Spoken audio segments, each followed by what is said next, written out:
Hey everyone, my name is Siddhi. चलिए आज का लेक्चर स्टार्ट करते हैं। आज का हमारा टॉपिक है discharge of contract by impossibility of performance.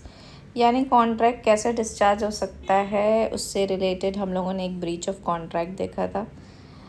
Next हमारा है टॉपिक इम्पॉसिबिलिटी ऑफ परफॉर्मेंस। अगर परफॉर्मेंस करना ही इम्पॉसिबल हो गया उस कॉन्ट्रैक्ट को, तो उस वजह से भी कॉन्ट्रैक्ट डिस्चार्ज हो जाता है, जिसे हम दूसरे नाम से जानते हैं, that is doctrine of frustration. Section 56 में डिफाइन है। चलिए स्टार्ट करते हैं। हमने देख लिया सेक्शन 15 में बताया गया है कि कोई भी कॉन्ट्रैक्ट डिस्चार्ज हो सकता है अगर वो पॉसिबल नहीं है अगर उसे परफॉर्म करना। तो इम्पॉसिबिलिटी दो तरह की हो सकती है, एक इनिशियल इम्पॉसिबिलिटी होती है, एक सब्सिक्वेंट इम्पॉसिबिलिटी होती है।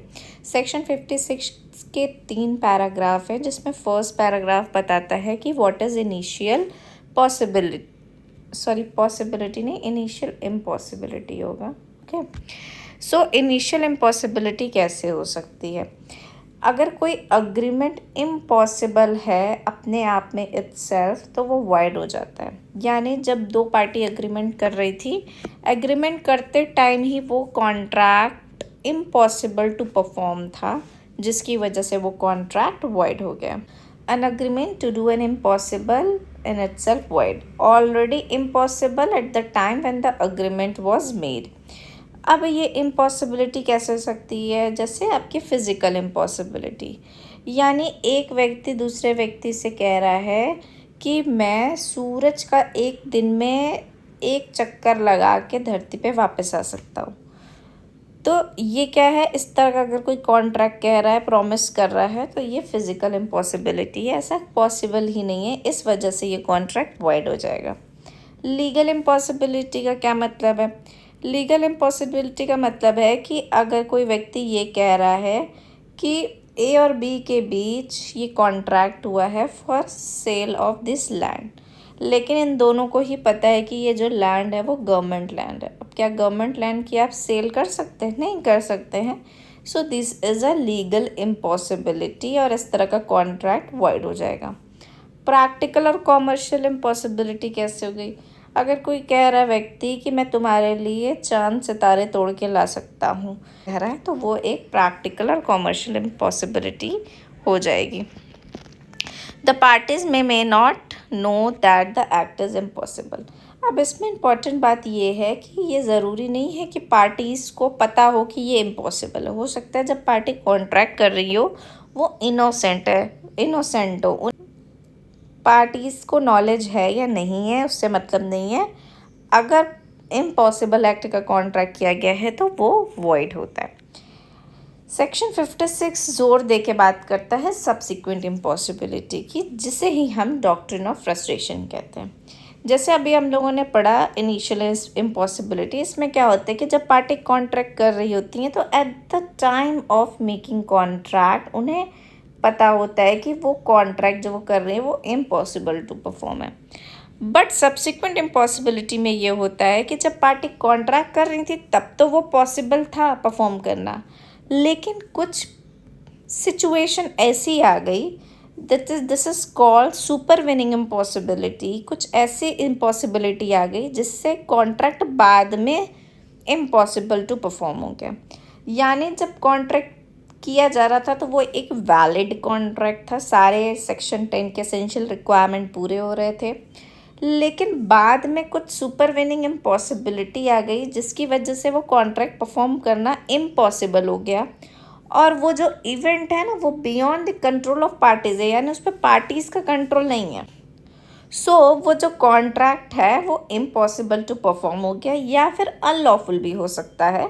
तब हम कहते हैं कि वो कॉन्ट्रैक्ट इम्पॉसिबल टू परफॉर्म हो गया, और डॉक्ट्रिन ऑफ फ्रस्ट्रेशन की वजह से वो कॉन्ट्रैक्ट डिस्चार्ज हो। अब इसका एक छोटा सा एग्जाम्पल लीजिए। जैसे ए ने बी के साथ एक कॉन्ट्रैक्ट किया फॉर सप्लाई ऑफ गुड्स, कि मैं तुम्हें गुड्स की सप्लाई करूँगा। अब वो जो गुड्स था वो गांजा था। ए को पता था कि गांजा सप्लाई किया जा सकता है, इंडिया में बैन नहीं है, एग्जाम्पल के लिए बात कर रहे हैं।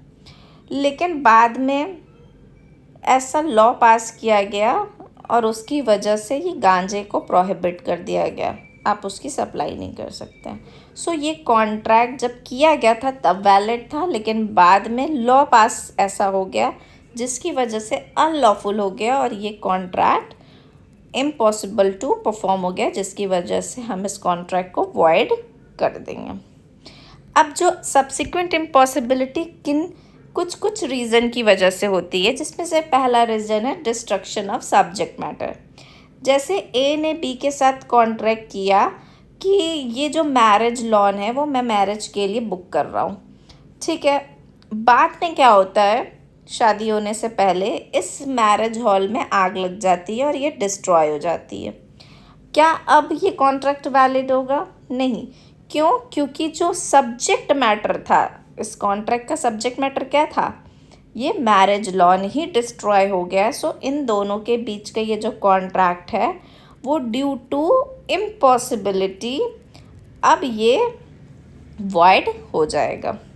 दूसरा है डेथ और इनकैपेसिटी, जिसकी वजह से भी कॉन्ट्रैक्ट परफॉर्म करना पॉसिबल नहीं है। जैसे दो व्यक्ति हैं, इन्होंने आपस में कॉन्ट्रैक्ट किया, ए ने बी से कहा कि तुम मेरी एक अच्छी सी पिक्चर बना देगा और उसे मैं अपने घर में लगाऊंगा। पिक्चर बनाने से पहले ही बी की डेथ हो जाती है या इसको पैरालिसिस हो जाता है। अब आप बताइए, क्या बी इसकी पिक्चर बना सकता है? नहीं बना पाएगा, पेंटिंग नहीं बना पाएगा। सो ये इनके बीच का जो कॉन्ट्रैक्ट है वो वॉइड हो गया ड्यू टू इम्पॉसिबिलिटी, और रीज़न क्या था? डेथ और इनकैपेसिटी। क्लियर? तो इस रीज़न से भी हो सकता है। नेक्स्ट है change of law. Change of law का मैंने आपको अभी एग्जांपल बता ही दिया कि एक पर्सन है जिसने कॉन्ट्रैक्ट किया फॉर सप्लाई ऑफ गुड्स, लेकिन जब ये गुड्स था ना वो बैन नहीं था, बाद में लॉ पास हुआ और गवर्नमेंट ने इस गुड को बैन कर दिया इम्पोर्ट करना। तो क्या अब इनके बीच का जो कॉन्ट्रैक्ट है वो वॉइड हो गया। सुपरवीनिंग इम्पॉसिबिलिटी है ये, इनिशियल इम्पॉसिबिलिटी नहीं है। स्टार्टिंग में तो वैलिड था, बाद में वॉइड हुआ। Next, outbreak of war. War में देखिए क्या एग्जांपल है। जैसे एक इंडिया में बैठा व्यक्ति है, उसने अमेरिका में बैठे हुए व्यक्ति के साथ कॉन्ट्रैक्ट किया। अब इंडिया और अमेरिका के बीच वॉर छिड़ गई, तो ये हमारा हो गया एलियन एनिमी। अब इनके साथ कोई भी कॉन्ट्रैक्ट अगर किया जाता है तो वो वॉइड होता है। सो अब इसको परफॉर्म नहीं किया जा सकता है। नेक्स्ट है non occurrence of foundational event. Non occurrence of foundational event, अब इसका क्या मतलब है? जैसे मान लीजिए दो व्यक्ति थे, ए ने बी के साथ कॉन्ट्रैक्ट किया कि जो तुम्हारी छत है ना टॉप पे, वहाँ से क्रीमेशन का कुछ व्यूज़ दिख रहा है, यानी किसी कोई बड़े व्यक्ति है, कोई बड़ा नेता है, उसकी क्रीमेशन का जो जुलूस है वहाँ से जाने वाला है। तो ए ने बी की छत बुक की थी रेंट पे। अब बाद में क्या होता है कि वो जो क्रीमेशन का जो रूट था वो डाइवर्ट हो गया, तो अब क्या है, अब यहाँ से वो नहीं जाएगा, किसी दूसरे रूट से जाएगा। तो इनके बीच का जो कॉन्ट्रैक्ट है वो वॉइड हो गया। क्यों वॉइड हो गया? Because non occurrence of foundational event, जो इवेंट होने वाला था वो पॉसिबल ही नहीं है होना। ठीक है, so this is called subsequent impossibility, और इसे ही हम डॉक्ट्रिन ऑफ फ्रस्ट्रेशन कहते हैं। अब आ रहा है बात, इसका थर्ड पैराग्राफ कहता है कंपनसेशन फॉर नॉन इम्पॉसिबिलिटी का मतलब है कि when one person has promise to do something, A ने बी से प्रॉमिस किया कि मैं तुम्हें हॉर्स की सप्लाई करूँगा। इसका एक घोड़ा था, वो घोड़े को बेचने का प्रॉमिस कर रहा था। जब ये प्रॉमिस कर रहा था तब ए को ये बात पता थी कि उसका जो घोड़ा है वो डाइड हो गया, लेकिन उसके बाद भी ए ने बी के साथ उस घोड़े को बेचने का कॉन्ट्रैक्ट कर लिया। अब बाद में जब बी को पता चला कि इसका तो घोड़ा मर चुका है, तो ऑब्वियस सी बात है ये कॉन्ट्रैक्ट वॉइड हो गया। लेकिन यहाँ पे ये कह रहा है कंपनसेशन फॉर नॉन इम्पॉसिबिलिटी, यानी हम कंपनसेशन देंगे बी को उस चीज़ के लिए कि ए को इस बात की जानकारी थी कि घोड़ा मर गया है, यानी नॉन इम्पॉसिबिलिटी थी कि ये कॉन्ट्रैक्ट परफॉर्म हो ही नहीं पाएगा। तो यानी बी ने उसके अस्तबल का अरेंजमेंट किया होगा, उसको लाने ले जाने के लिए जो एक्सपेंस किया होगा घोड़े को, तो उन सारी चीज़ों का कंपनसेशन ए को देना पड़ेगा बी को। सो यहाँ पे यही लिखा है कि when one person promise to do something which he know, जो जानता था, और या तो रिजनेबल डिलीजेंस से वो जान सकता था कि वो घोड़ा मर चुका है। यानी यहाँ पे दोनों चीज़, पहला तो फ्रॉड, यानी ए को पता था कि घोड़ा मर चुका है लेकिन फिर भी अगर वो कॉन्ट्रैक्ट कर रहा है यानी वो फ्रॉड कर रहा है। दूसरा हो सकता है कि ए को पता नहीं था लेकिन ए अगर ड्यू डिलिजेंस का यूज़ करता, रिजनेबल डिलिजेंस का यूज़ करता, तो उसे पता चल जाता कि उसका घोड़ा मर चुका है। तो इन दोनों यानी नेग्लिजेंस के केस में भी और फ्रॉड के केस में, दोनों ही केस में ए की लायबिलिटी बनती है कि वो कंपनसेशन दे बी को, अगर उसे इस बात की जानकारी थी कि वो इस कॉन्ट्रैक्ट को परफॉर्म नहीं कर पाएगा क्योंकि इम्पॉसिबल टू परफॉर्म हो जाएगा। And which the promise did not know be impossible और या तो अनलॉफुल, सच प्रॉमिसर, प्रॉमिसर कौन था, ए प्रॉमिसर था, बी प्रॉमिसी थी, तो promisor must make compensation to such promisee और any loss which he such promisee sustain through the non performance of the promise. Clear है?